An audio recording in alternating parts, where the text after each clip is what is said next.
You're a mayor trying to make the perfect city for your residents. You've hired an architect to help you out, but you've got to beat up to 3 other mayors in order to succeed. How will you do this? By playing Quadropolis.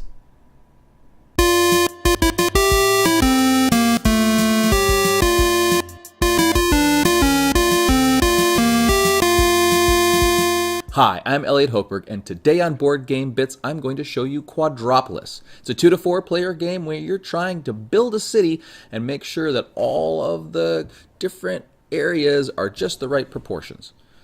I'm going to give you a tour of the game and show you all the bits and bobs that make it a game that I think you'll want to play. The first thing I want to tell you is that Quadropolis is what inspired me to make this channel in the first place. Why? Because it included inside of it a way to efficiently and effectively store all of your parts safely in the box. It had special instructions that told you to take the leftover bits from the punch-out board, they're called sprues, and basically take out the insert, put the sprues in the bottom, put the insert back in, and then when you close the box, everything would be safe and sound inside the box. Now, this is something that manufacturers of board games have to figure out. They've got to include all this extra stuff, but then when you're done, what do you do with all of the spare space that you've left over for all the punch boards and everything? Days of Wonder, in creating Quadropolis, solved this problem. Now, maybe they came up with this themselves, maybe they got it from other players who had done this for other games, but I thought it was a cool detail that most game manufacturers don't think about. Today, with all the competition, game manufacturers are coming up with all sorts of cool things, and I hopefully will get a chance to show you some of those in future videos. You see, there are so many games now that are being released each year that it's harder and harder for a manufacturer to stand out. And although Quadropolis has been around for a few years, they definitely did this right, and I really appreciated that. This attention to detail goes even further to the custom insert. There are spots for every single kind of tile, and you can differentiate between certain tiles that are included in the standard game and tiles that you add when you're playing the expert game, which requires new tiles. There's also space for each of the individual pieces. This makes it really easy to put the game away and get it ready for the next time you want to play. Now it's time for the shake test. Now, what is the shake test? Well, when you transport a game from place to place, things can fall out, and then when you open the box, everything's a mess. If a game passes the shake test, that means that if I hold the box closed and shake it all around on every single side, that all the pieces stay where they're supposed to be. So let's see how Quadropolis does.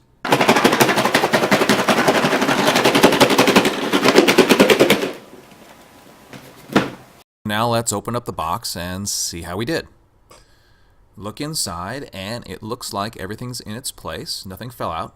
Quadropolis passes. Now let's take a look at the pieces that are included with Quadropolis. In the game, you get 4 player boards. Again, the game is 2 to 4 players.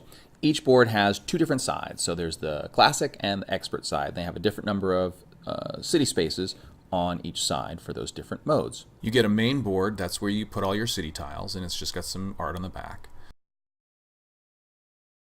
You then get the instructions for the Playgrounds expansion, and then you get 4 of these cheat sheet cards which have both standard and expert modes. You also get these little clear pieces. Now, these are the meeples. They're clear blue.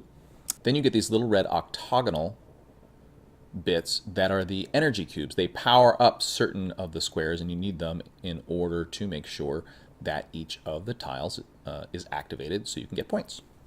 In addition to those little bits, there is the mayor and the urbanist. These 2 pawns determine which tiles you're allowed to pull from the board depending on what was last played by the other players. And then you have a bunch of these kinds of tiles. On the front of the tile, there is the type of tile that it is with all its requirements and all the things that it gives you. And then on the back, it tells you which mode it goes with, and there are 1 through 4, and then there's the 5th one, which is for the expansion. There's also on each tile, and I'll show you a close-up of it, on each tile there's a little serial number. That helps you to determine which tiles go with which mode, whether you're playing classic, expert, or with the mini expansion. And by the way, this game comes with actually technically 3 different games. You can play the classic mode, you can play the expert, which is a little bit harder, or you can play with the mini expansion, which includes some neat little parks that have slightly different attributes that change the game a little bit. The art in Quadropolis is really cute. It's sort of cartoony. It has a very consistent style. There are different pieces of art for each of the tiles. One of the things I notice is there is some diversity. There are male and female characters, and there are some characters of color. They've at least made an effort to have different kinds of people on there, and I appreciate that. All the art is very high quality, it's consistent with the theme, and it makes sense for the style of game this is. This is a fun game that kids and adults can play. It's very welcoming, and it is super colorful and happy. In addition to the tiles, game boards, and tokens that I've shown you, it comes with 2 zip-top bags, a cloth bag to select the tiles out at random, and a scoring pad to help you more easily score the game. It doesn't come with pencils or pens, but that's not a big deal. The rulebook is clearly laid out and has examples that use art that's the same as the rest of the theme of the game. That's it for Quadropolis on Board Game Bits. If you like this video, please hit a thumbs up and don't forget to subscribe. If you're the type of person who likes notifications, you can hit that bell and you'll find out when every Board Game Bits video is released. We try to do it on a weekly basis, and we hope you enjoyed it. Thanks for watching, and until next time, catchphrase.